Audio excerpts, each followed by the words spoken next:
सुन लो ध्यान से, ना तुम्हारा शादी का गठबंधन, ना ही लाल पीला धागा।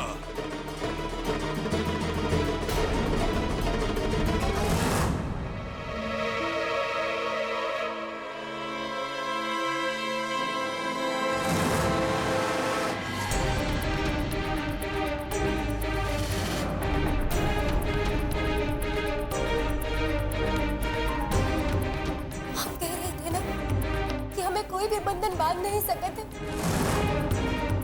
देखिए, किस्मत ने हम दोनों को एक दूसरे से बांध दिया है। ये बंधन कैसे टूटेगा?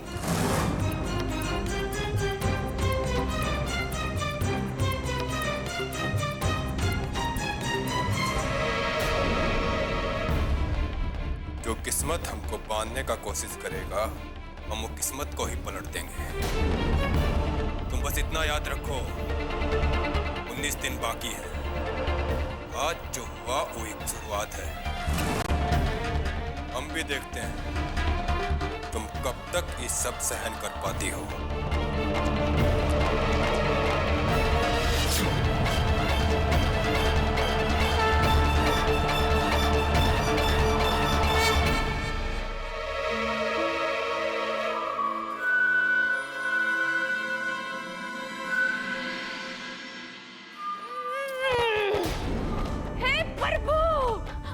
सभी होगा ना हमारा घर में। अरे तुम हमारे देवर जी के साथ क्या कर दियो जो ये सब हरकत करने लगे हो?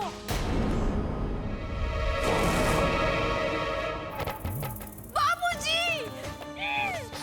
बाबूजी, बाबूजी, हम कह देते कि घर में बहुत अति हो गया है। अरे एक हमारा छोटा सा बच्चा है, उस पर क्या असर पड़ेगा? और जो औरत अपने पति को संभाल ना पाए, वो कोई औरत है का? रुक्मणी!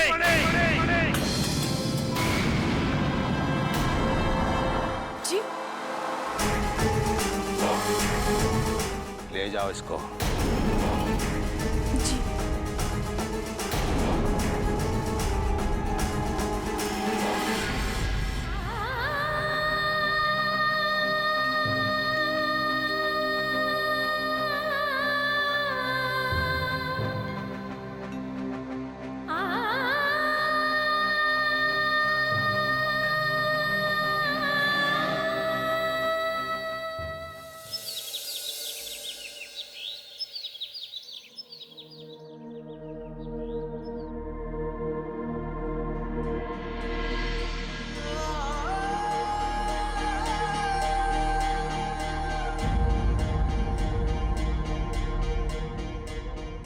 रज्जू, बिटिया, तुम्हारी ये हालत तुम्हारे माए बाबू से देखी नहीं जाती।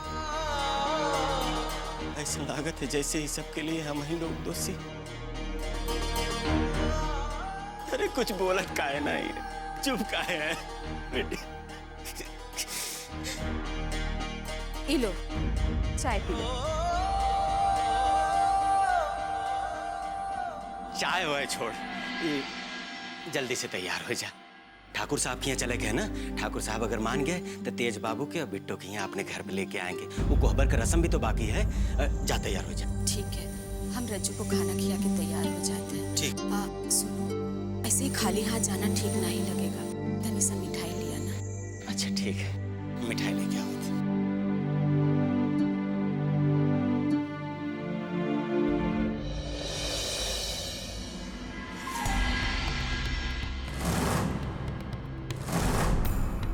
बहुत मान रख रहा है तो अपनी माँ का बेटा। तुमने हमारा सर बहुत ऊंचा कर दिया है। अरे आप ऐसा काहे कह रही है माई?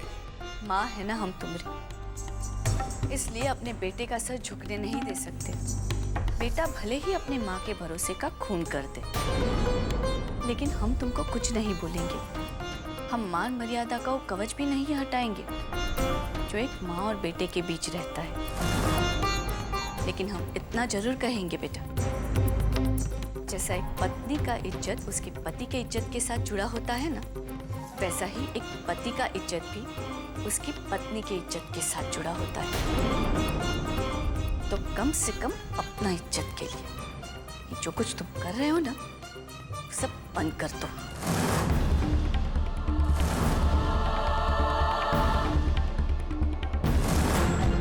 अच्छा, तो अब हमारी माई को भी मिला लिया है और उनको भी सब बात बता दिया।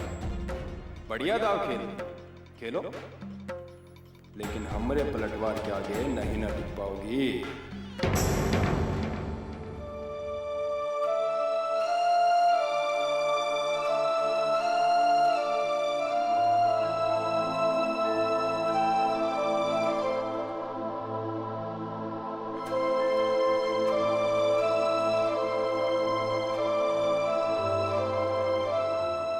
बहू,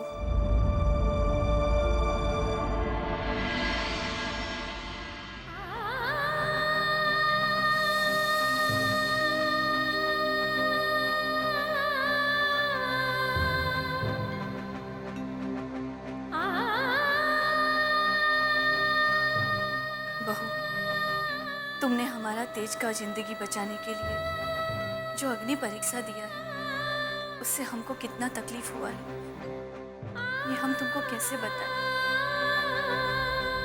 सच, बहुत बड़ा बलिदान दिया है तुमने। हमारे बेटे की सारी बलाएं अपने ऊपर ले ली।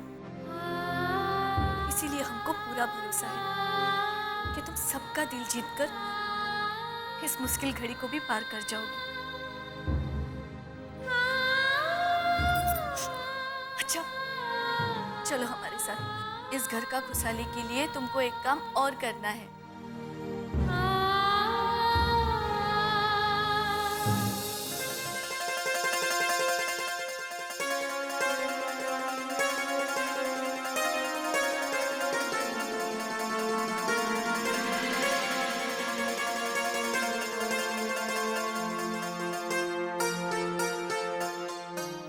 बहू, बहू अन्नपूर्णा का रूप होती है। इसीलिए जब वो घर आती है तो उसके हाथों रसोई में बखीर बनाई जाती है।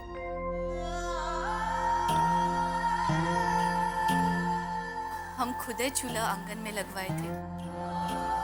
हम नहीं चाहते थे कि ये रस्म रसोई में हो और किसी को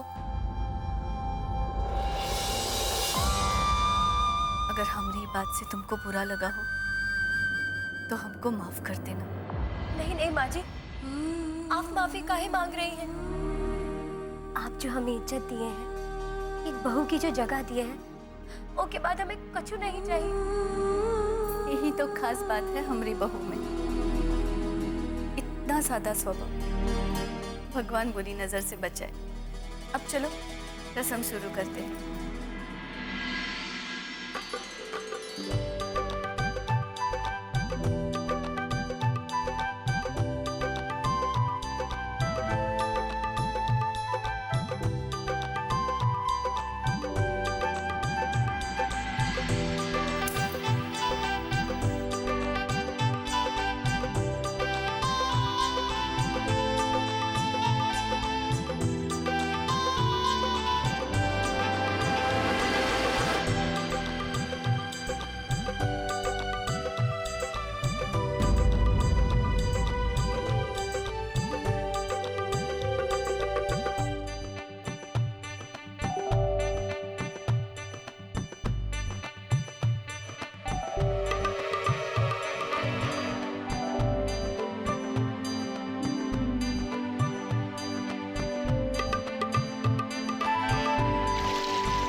रस्म करने का बाद कोई भी दूसरा रस्म करने से पहले तुम 1000 बार सोचोगी। ठाकुर साहब, आपके लिए चिट्ठी आई।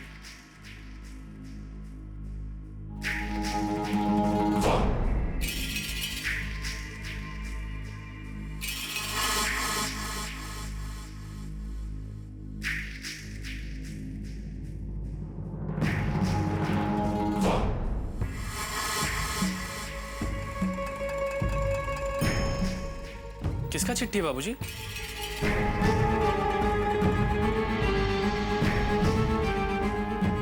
वो बुआ जी का चिट्ठी है, वो जल्दी आ रही है। लेकिन बाबूजी, अगर बुआ जी इलेक्शन के पहले आ गई तब क्या होगा? और ये लड़की के बारे में आप क्या बताएंगे बुआ जी को? जरा सोचिए।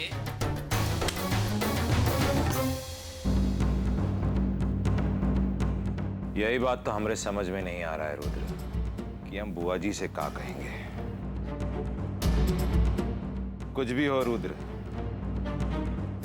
हमें बुआ जी को यहाँ आने से रोकना ही होगा।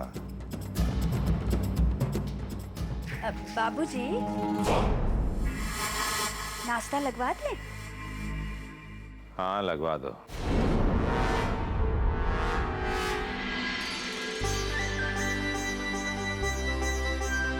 बहू, एक कटोरी बखीर पहले तुलसी मैया के पास रख दो, शुभ होता है।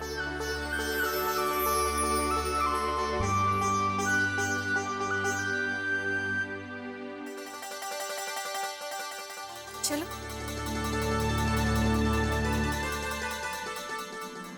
ए रुको, कहाँ जा रही? पहले हमरा काम करो का? रुद्र, मीठा बेल में भी बुआ जी का जमीन है का? हमें नहीं लगता कि बुआ जी का वहां पर कोई जमीन है। फिर भी तुम आज ही मीठा बेल चले जाओ। कहा है कि हमको ठीक से याद नहीं आ रहा है। वहां जाओ और वहां का पटवारी से मिलकर बात करो। जी बाबूजी, हम जाकर देखते हैं।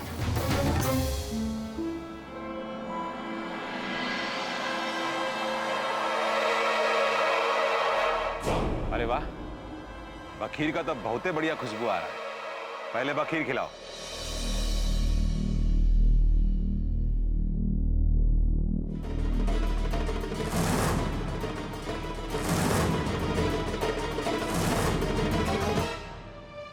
विमला, वो बखीर वाला बर्तन रखे थे यहाँ, वो कहाँ गया? बखीर तो कमला लेके गई है मालकिन, सबको परोसने के लिए। हे भगवान, अगर कमला ने बखीर ठाकुर साहब के सामने परोस दी तो बहुत बड़ा हंगामा खड़ा हो जाएगा। अब हम क्या कर? अरे रुको रुको,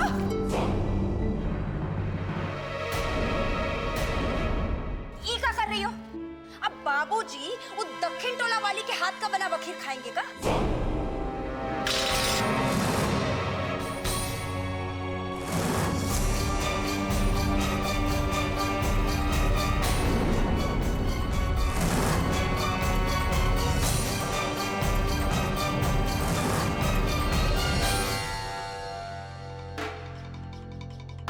क्या हुआ बाबूजी? अरे आपके बहू ने तो बनाया है, और बहू के हाथ से बना हुआ बखीर खाने में परहेज कैसा? बहू इतना मेहनत करके बखीर बनाए और उसे अपने हाथ से ना खिलाए। अरे ये कैसे हो सकता है बाबूजी?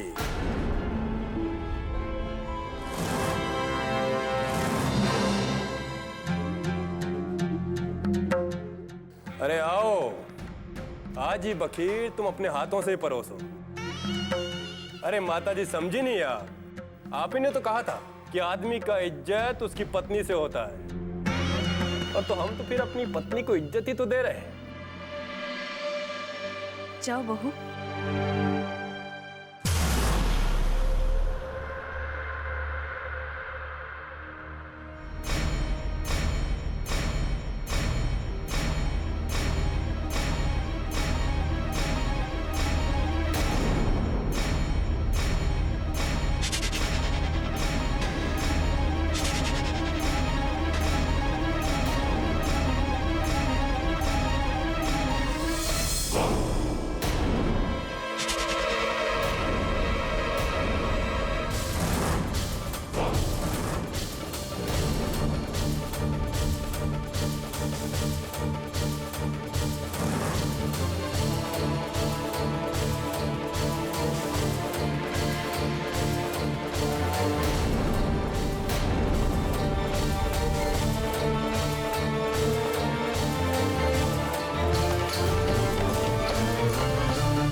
देख लियो, ये जगह है तुम्हारे लिए घर में। अब भी तुम यहाँ रहना चाहोगी?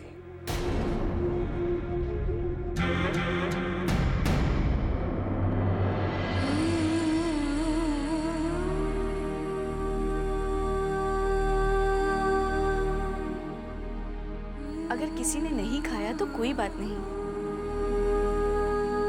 हमको तो ये बात का खुशी है कि आज तुम्हारा पति ने तुम्हारा साथ दिया।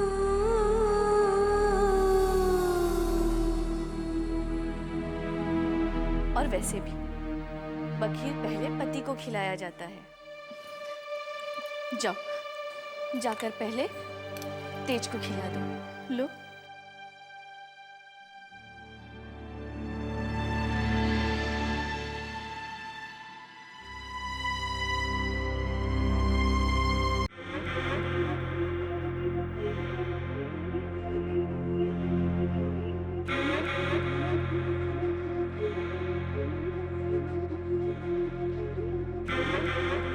माँ जी ने कहा है बखीर पहले आपको खाना चाहिए।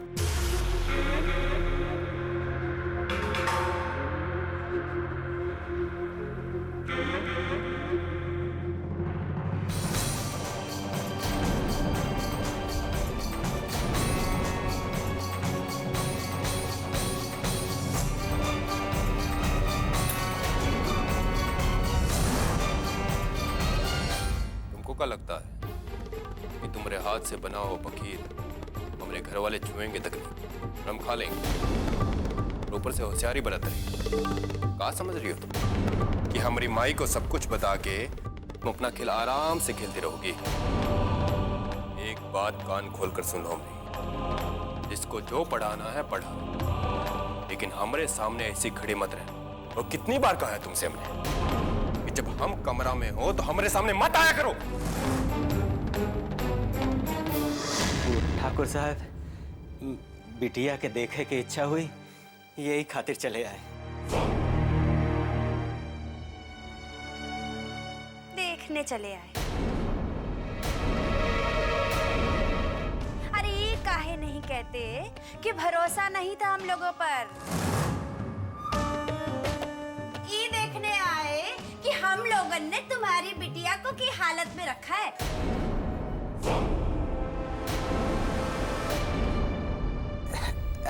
ऐसे काहे कहते हैं छुटकी ठकुराइन?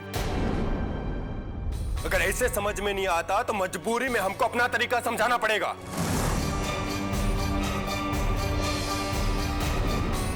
एक बार फिर से कह रहे हैं, जब हम कमरा में हो तो नजरों के सामने मत आना हमारे।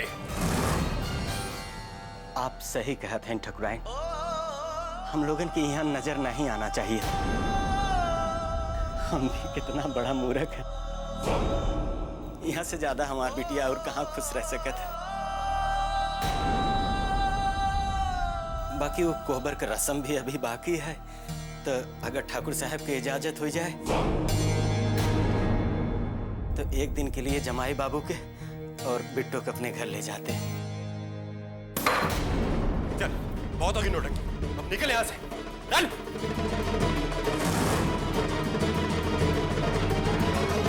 हाँ, ले जाइए अपनी प्यारी बिटिया को और तेज देवर जी को भी,